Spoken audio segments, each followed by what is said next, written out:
Oh, wonderful. So Nikon screws up again. I'm a big fan of Nikon. I'm actually not dumping on Nikon, but this is a huge mistake.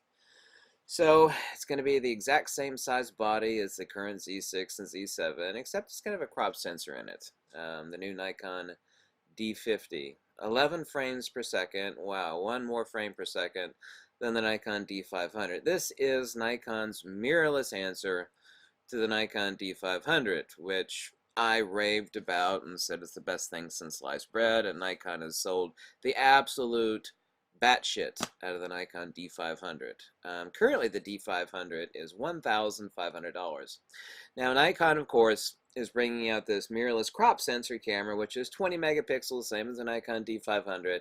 Of course, let's not forget the fact that there's no chance for a vertical grip.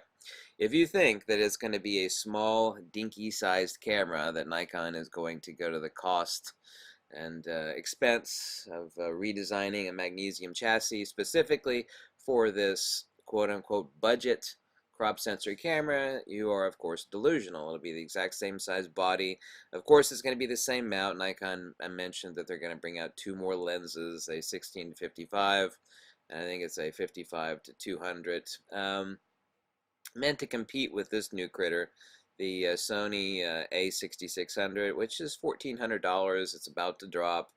Of course, the ergos on this camera suck, and of course, it is a horrible little Sony camera. It's 24 megapixels, but this is Nikon's answer to the A6000 line, and this, of course, is the latest iteration of that. The people that count megapixels, which of course are never all that intelligent because you really shouldn't be doing that, but anyway, they're gonna say, "Well, it's a 20 megapixel camera. This is 2019. Get with the program, Nikon." I assume it's going to be, however, this is a pure assumption on my part. It's going to be the exact same sensor in the Nikon D500. They're both 20 megapixel sensors.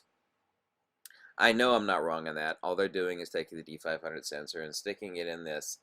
So, comparative to the Nikon D5, Nikon is really making a huge effing mistake on this.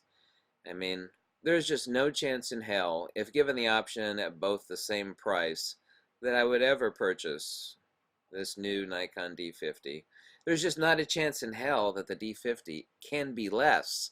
Cost benefit analysis, it just cannot be less than 1,000.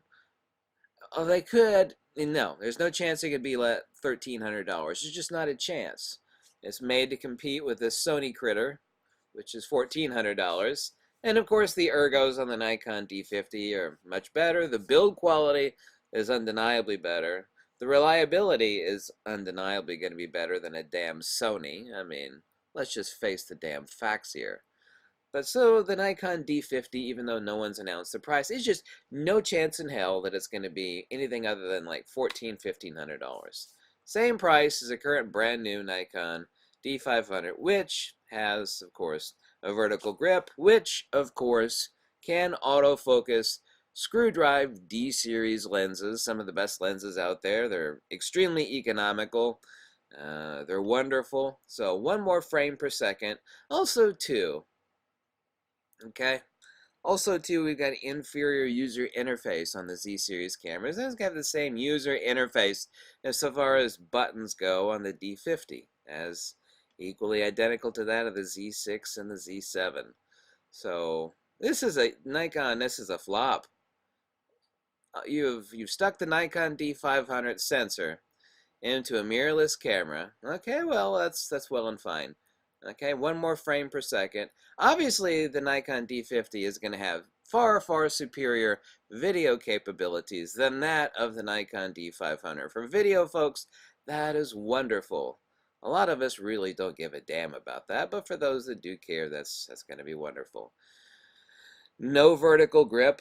There's just no chance of that. They're not going to stick it in a $3,000 plus camera like the Z7. They're not going to stick it on the D50. So no chance in hell of a vertical grip. Same mount, same body chassis as the Z6, Z7. Just why would I buy this over the exact same price?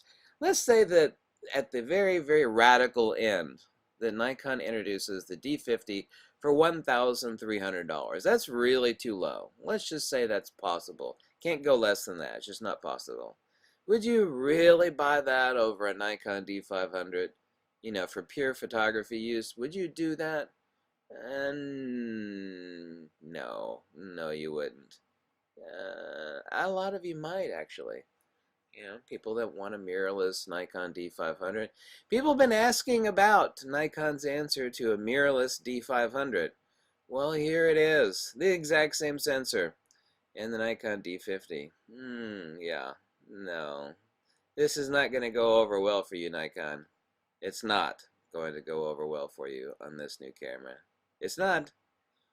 It's not. And there are going to be a very small handful of people that buy it, and they're going to come over and gloat at me. Look, I bought one of these cameras, the best thing since sliced bread. You're so wrong. It's like, yeah, it's still, you know, even though you love the camera, it's gone over like a lead balloon. Yes, good luck with that one. Nikon, Jesus Christ, Nikon.